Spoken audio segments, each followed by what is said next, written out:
Bonsoir tout le monde. Nous sommes là pour un nouveau tutoriel sur l'installation et la configuration du service SSH.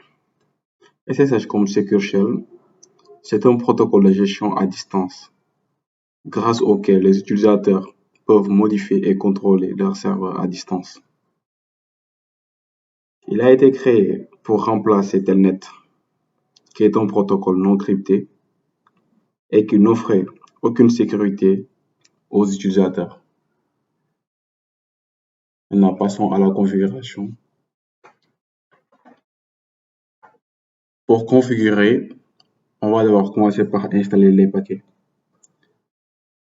Dans notre cas, on a toujours installé les paquets en mode connecté, ce que nous allons continuer. Maintenant, pour installer les paquets en mode connecté, il faut s'assurer que votre réseau est en NAT et que la connexion Internet passe.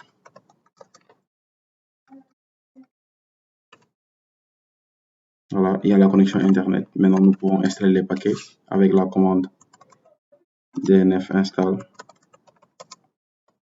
OpenSSH server.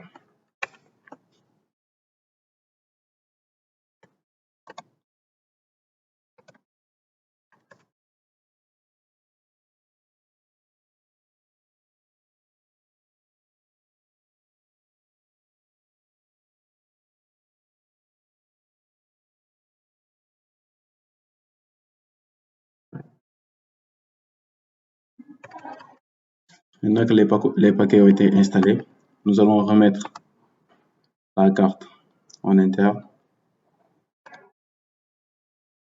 puis fixer les adresses IP.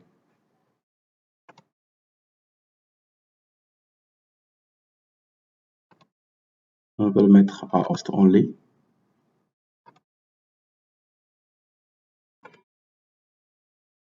Maintenant, venir fixer les adresses IP. Je préfère les fixer manuellement.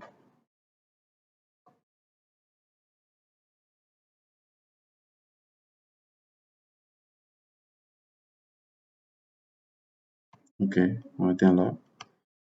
On ajoute un nouveau profil. IPv4. Manuel.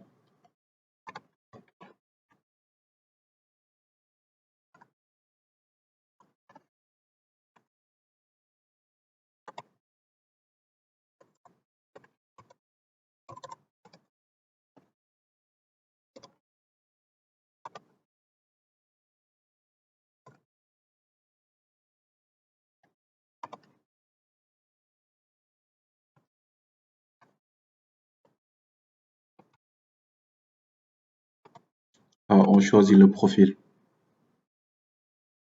Non, on voit bien que c'est bien fait.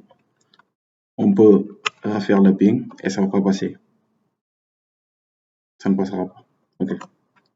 Là maintenant, on se déplace sur le dossier SSH avec cd etc SSH.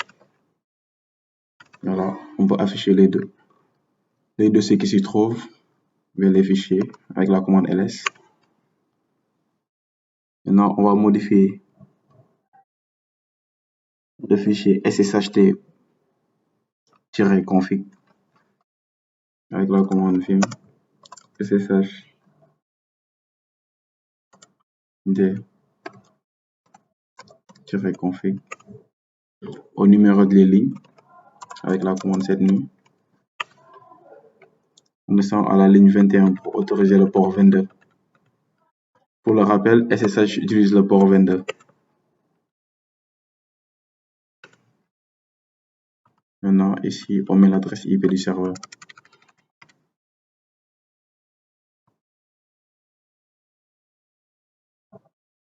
Voilà, c'était juste ça. Maintenant, on enregistre et on quitte. On peut maintenant redémarrer le système avec la commande système control restart sshd. Voilà, c'est fait. Passons aux phases test. Là, j'ai un Windows 7. Je vais faire le test avec le Windows 7.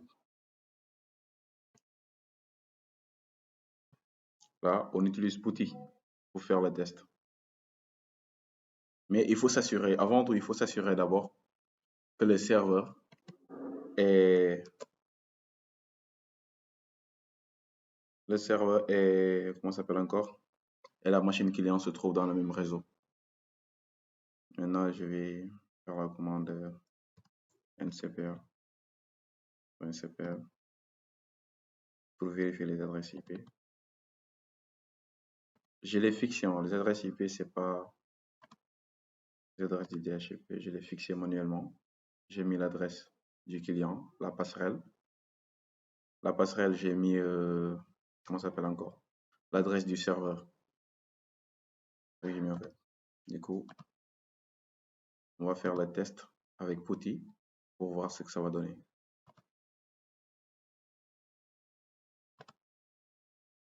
On tape l'adresse du serveur, 192.168.1.1. Voilà. Là, on met route. Non, on met le mot de passe. Passer. 1, 2, 3. Maintenant, on est dans le serveur. Voilà. On peut même se déplacer pour voir.